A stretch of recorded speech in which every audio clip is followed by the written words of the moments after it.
অস্ত্র আর কারো হাতে নেই, ইরানের এক হুমকি যথেষ্ট। ইরান আমেরিকা চুক্তিতে ভয়ে মধ্যপ্রাচ্যের বিশ্বাসঘাতক মুসলিম দেশগুলো, ইরান নাকি আমেরিকা গোপনে কার সাথে হাত মেলাবে। নতুন বাগযুদ্ধে জড়িয়েছে ইরান ও আমেরিকা, কার হাতে থাকবে হরমুজের নিয়ন্ত্রণ, ছাড় দেবে কি খামেনি দেশ। ভেনেজুয়েলার আগে বিশ্বে বড় ভূমিকম্পগুলোতে কি ঘটেছিল, এবং সর্বশেষ জানাবো ভেনেজুয়েলায় ভূমিকম্পে মৃতের সংখ্যা বেড়ে 164, চলছে উদ্ধার অভিযান।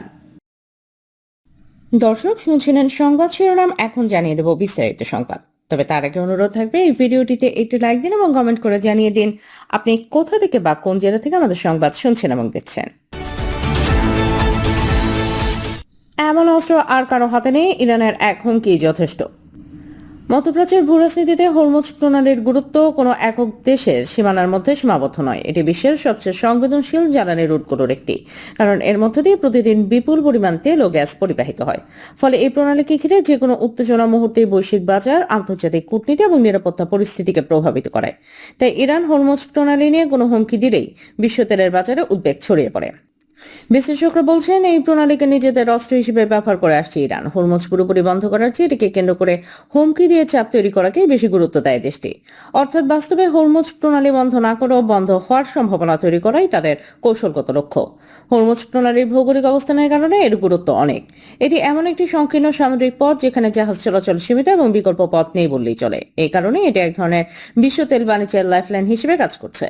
আর তাই ইরান এই সরু জলপথকে একটি রাজনৈতিক হাতিয়ারে পরিণত করেছে। তারা জানে এই পথ পুরোপুরি বন্ধ করলে দীর্ঘমেয়াদে তাদের অর্থনীতির উপর চাপ ফেলবে, কিন্তু এর চারপাশে অনিশ্চয়তা তৈরি করা অত্যন্ত কার্যকর। তাই বারবার হরমুজ প্রণালী নিয়ে পাশার দান চালে ইরান। তাই অনেক দেশ এখন হরমুজ প্রণালীর বিকল্প পাইপলাইন, বন্দর এবং সংরক্ষণ ব্যবস্থা তৈরি করছে, যেন হরমুজের উপর নির্ভরতা কমানো যায়। কিন্তু বাস্তবতা হলো এইসব বিকল্প ব্যবস্থা থাকলেও সেগুলো খুব ভালো সমাধান নয়, কারণ এসব বিকল্প ব্যবস্থা তো একই ধরনের হুমকির আওতায় থাকতে পারে। এর মূল কারণ হলো মধ্যপ্রাচ্যের যুদ্ধ কেবল হরমুজ প্রণালীর মধ্যে আটকে নেই। ইরানের হাতে থাকা দূরপাল্লার নিখুঁত ব্যালিস্টিক মিসাইল এবং আত্মঘাতী ড্রোন প্রযুক্তি স্থলভাগের যে কোনো লক্ষ্যবস্তুতে আঘাত হানতে সক্ষম। ফলে কোনো দেশ যদি হরমুজ প্রণালীকে এড়াতে শত শত কিলোমিটার দীর্ঘ পাইপলাইন তৈরি করলেও সেটিও ইরানের মিসাইলের আওতায় চলে আসে। 2019 সালে সৌদির আবকাইক তেল শোধনাগারে হওয়া আকস্মিক ড্রোন হামলাই তার সবচেয়ে বড় প্রমাণ। তাছাড়া এই সংকটের প্রভাব কেবল মধ্যপ্রাচ্য বা ওয়াশিংটনেই সীমাবদ্ধ। ওয়াশিংটনের সীমান্তেই সীমাবদ্ধ থাকে না। চীন, ভারত, জাপান এবং দক্ষিণ কোরিয়ার মতো এশীয় পরাশক্তিগুলো তাদের শিল্পায়নের চাকা সচল রাখতে হরমুজ প্রণালী দিয়ে বয়ে যাওয়ার জ্বালানির উপর মারাত্মকভাবে নির্ভরশীল। ইরান খুব ভালো করেই জানে যে হরমুজকে কেন্দ্র করে তৈরি হওয়া সামান্যতম আতঙ্ক ও বৈশ্বিক সরবরাহ চেইনে বড় ধরনের বিপর্যয় ডেকে আনবে, আর এটি আমেরিকার উপর আন্তর্জাতিক কূটনৈতিক চাপ আরো বাড়িয়ে দেবে। ইরান আমেরিকা চুক্তিতে ভয়ে মধ্যপ্রাচ্যের বিশ্বাসঘাতক মুসলিম দেশগুলো, ইরান নাকি আমেরিকা গোপনে কার সাথে হাত মেলাবে। ইরান আমেরিকা চুক্তিতে ভয়ে আছে খামেনির দেশ। বিরোধী মধ্যপ্রাচ্যের মুসলিম দেশগুলো তেহরান, ওয়াশিংটনের চুক্তিকে নিজেদের নিরাপত্তার জন্য বড় হুমকি মনে করছে। আমেরিকা এই আরব মিত্ররা বিশেষ করে ইরানকে $300 বিলিয়ন তহবিল ও হরমুজ প্রণালীতে তেহরানের টোল আদায়ের চেষ্টা উপসাগরীয় দেশগুলোকে আতঙ্কিত করে তুলেছে।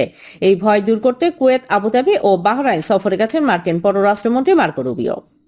আরবরা কি এবার মার্কিন আশ্বাসে ভরসা রাখবে, নাকি পিঠ বাঁচাতে গোপনে ইরানের সাথেও হাত মেলাবে? মধ্যপ্রাচ্যে আমেরিকার ঘনিষ্ঠ আরব বন্ধুদের ভয় দূর করতে জরুরি সফরে বের হয়েছেন মার্কিন পররাষ্ট্রমন্ত্রী মার্কো রুবিও।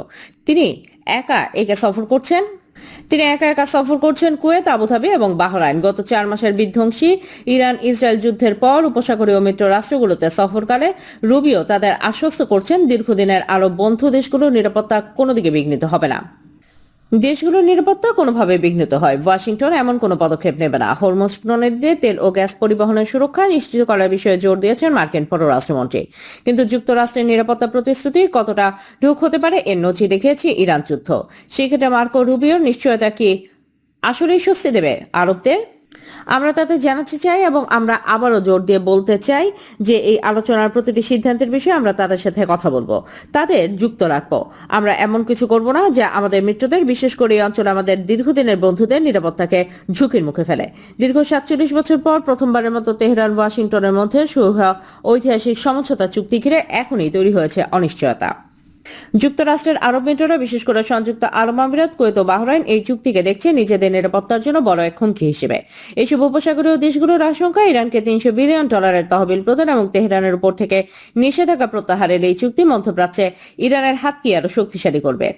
সাম্প্রতিক যুদ্ধের পর বিশ্বের গুরুত্বপূর্ণ নৌপথ হরমুজ প্রণালী নিয়ন্ত্রণ ও বাণিজ্যিক জাহাজের যাতায়াত নিয়ে তৈরি হয়েছে নতুন জটিলতা। হরমুজ প্রণালীর উপর নিজেদের একচ্ছত্র নিয়ন্ত্রণ কিছুতেই ছাড়বে না ইরান। তেহরান চায় এই প্রণালী দিয়ে চলাচলকারী জাহাজগুলোর উপর নিজস্ব শর্ত বা ফি আরোপ করে আঞ্চলিক আধিপত্য বজায় রাখতে। অন্যদিকে আমেরিকা চায় হরমুজ সবার জন্য শর্তহীনভাবে উন্মুক্ত রাখতে। মার্কিন পররাষ্ট্রমন্ত্রী মার্কো রুবিও স্পষ্ট জানিয়েছেন, আন্তর্জাতিক জলপথে কোনো ধরনের টোল বা বাড়তি ফি আদায় আমেরিকার মেনে নেবে না। আমি পৃথিবীর এমন কোনো দেশের কথা জানি না যারা হরমুজ প্রণালী ব্যবহারের জন্য কোনো রকম টোল বা ফি দেওয়ার বিষয়টিতে সমর্থন করে। এটা কোনোভাবেই হতে দেওয়া হবে না। প্রেসিডেন্ট ট্রাম্প এ বিষয়ে একদম পরিষ্কার জানিয়ে দিয়েছেন। আরব মিত্র দেশগুলোকে সফরের মাধ্যমে মার্কিন পররাষ্ট্রমন্ত্রী মার্কো রুবিও আরব নেতাদের বোঝাতে চাইছেন, ইরানের সঙ্গে চুক্তি হলেও উপসাগরীয় অঞ্চলের সামরিক ও কৌশলগত সুরক্ষায় যুক্তরাষ্ট্রের প্রতিশ্রুতি অপরিবর্তিত থাকবে। তবে মার্কিন আশ্বাসের উপর আরব রাষ্ট্রগুলো আগের মতো ভরসা করতে পারবে কিনা সেটা নিয়ে রয়েছে ঘোর সন্দেহ। অনেকের ধারণা, ওয়াশিংটনের উপর পুরোপুরি নির্ভর না করে গোপনে ইরানের সাথেও নিজস্ব সমঝোতা চালিয়ে যাবে উপসাগরীয় দেশগুলো।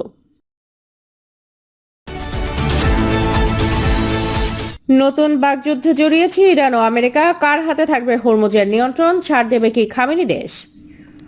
ইরান নাকি অন্য কোনো দেশ? কার হাতে থাকবে বিশ্বের সবচেয়ে গুরুত্বপূর্ণ বাণিজ্যিক নৌপথ হরমুজ প্রণালী? হরমুজ থেকে কি ইরান টোল আদায় করবে নাকি কোনো টোল থাকবে না, তা নিয়ে ইরান ও আমেরিকার সাথে শুরু হয়েছে নতুন এক বাকযুদ্ধ। ইরান সাফ জানিয়ে দিয়েছে, ইরানের হাতেই থাকবে হরমুজের নিয়ন্ত্রণ। কোনোভাবেই যুদ্ধের আগের অবস্থায় ফিরবে না হরমুজ, এমনকি দিতে হবে টোল। তবে যুক্তরাষ্ট্রের হুঁশিয়ারি, হরমুজে কোনো দেশের দখল মেনে নেওয়া হবে না, আদায় করা যাবে না কোনো টোলও। এমন অবস্থায় হরমুজের নিয়ন্ত্রণ নিয়ে নতুন করে আমেরিকা ও ইরানের মাঝে টানাপোড়েনের সংখ্যা করা হচ্ছে। হরমুজ প্রণালীতে ইরানের জলসীমা এড়িয়ে ওমান জলসীমা দিয়ে কোনো জাহাজ চলাচল করলে তা মধ্যপ্রাচ্যকে নতুন করে যুদ্ধের দিকে ঠেলে দেবে বলে হুঁশিয়ার করে দিয়েছে ইরান। ওমান জলসীমায় নতুন একটি পথ ব্যবহার করে লাইব্রেরিয়ান জাহাজ পার হওয়ার পর এই হুমকি দেয় ইরানের বিপ্লবী বাহিনী।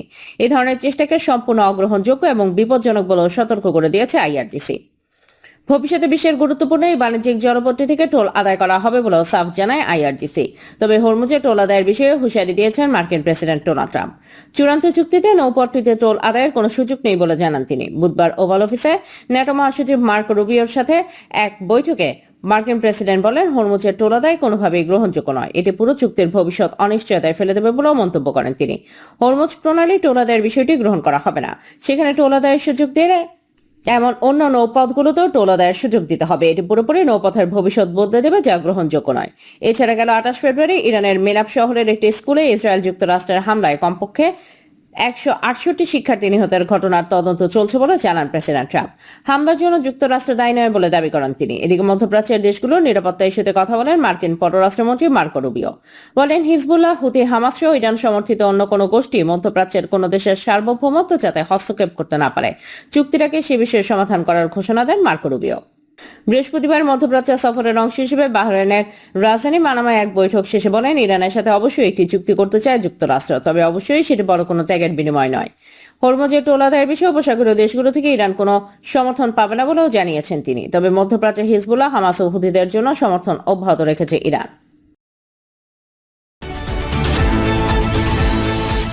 ভেনেজুয়েলার আগে বিশ্বে বড় ভূমিকম্পগুলোতে কি ঘটেছিল? ভেনেজুয়েলায় 1 মিনিটেরও কম সময়ে ব্যবধানে দুটি শক্তিশালী ভূমিকম্প আঘাত আনে। প্রথম ভূমিকম্পটির মাত্রা ছিল 7.2 এবং এর কেন্দ্রস্থল ছিল কারাবাব অঙ্গরাজ্যে। এর মাত্র 39 সেকেন্ড পর আরো শক্তিশালী 7.2 মাত্রার দ্বিতীয় ভূমিকম্পটি আঘাত হানে। ভেনেজুয়েলা ভূমিকম্পটি দেশটির ইতিহাসে অন্যতম শক্তিশালী হলেও এগুলো বিশ্বের ইতিহাসে রেকর্ড হওয়া সবচেয়ে বড় ভূমিকম্পগুলোর মধ্যে পড়ে না। মার্কিন ভূতাত্ত্বিক জরিপ সংস্থার তথ্য অনুযায়ী ইতিহাসে অন্যতম ভয়াবহ ভূমিকম্প আঘাত হানে ইন্দোনেশিয়ার সুমাত্রায়। 2004 সালের আঘাত হানা 9.1 মাত্রার ভূমিকম্পে 2,80,000-এর বেশি মানুষ মারা যায়। 2011 সালে জাপানের প্রহুতে 9.1 মাত্রার ভূমিকম্পে 15,000-এর বেশি মানুষ মারা যায়। এক প্রতিবেদনে এসব তথ্য প্রকাশ করেছে সংবাদ মাধ্যম আল জাজিরা। 5+ star rating.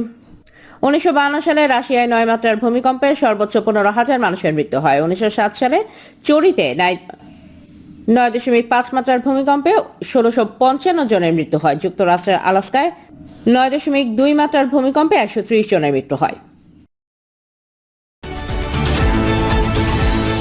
ভেনেজুয়েলায় ভূমিকম্পে মৃতের সংখ্যা বেড়ে 164, চলছে উদ্ধার অভিযান। দক্ষিণ আমেরিকার দেশ ভেনেজুয়েলা ভয়াবহ এক প্রাকৃতিক দুর্যোগের মুখোমুখি হয়েছে। অল্প সময়ের ব্যবধানে আঘাত হানা দুটি শক্তিশালী ভূমিকম্পে দেশটির বিভিন্ন অঞ্চল ব্যাপকভাবে ক্ষতিগ্রস্ত হয়েছে। প্রাণহানির সংখ্যা ক্রমেই বাড়ছে। আহত হয়েছেন প্রায় 1000 মানুষ। ধসে পড়েছে অসংখ্য ভবন, ব্যাহত হয়েছে বিদ্যুৎ ও জ্বালানি সরবরাহ। আর আতঙ্কে ঘর ছেড়ে খোলা আকাশের নিচে আশ্রয় নিচ্ছেন হাজারো মানুষ। উদ্ধারকর্মীরা দিনরাত কাজ করলেও ধ্বংসস্তূপের নিচে এখনো বহু মানুষ আটকে থাকার আশঙ্কা করা হচ্ছে। ভূমিকম্পে প্রাণহানির সংখ্যা বেড়ে 164। দেশটির অন্তর্বর্তী প্রেসিডেন্ট ডেলসি রদ্রিগেজ জানিয়েছেন, শক্তিশালী ভূমিকম্পে এখন পর্যন্ত অন্তত 164 জনের মৃত্যু হয়েছে। আহত হয়েছেন প্রায় 1000 মানুষ। নিহত আহতের সংখ্যা আরও বাড়তে পারে বলে আশঙ্কা করা হচ্ছে, কারণ অনেক এলাকা এখনো পুরোপুরি উদ্ধার কার্যক্রমের আওতায় আনা সম্ভব হয়নি। দর্শক, এই ছিল আমাদের হাতে পাওয়া সর্বশেষ সংবাদ। পরবর্তী সংবাদ দেখার আমন্ত্রণ জেনে এখানেই বিদায় নিচ্ছি। সবাই ভালো থাকবেন, সুস্থ থাকবেন। আল্লাহ হাফেজ।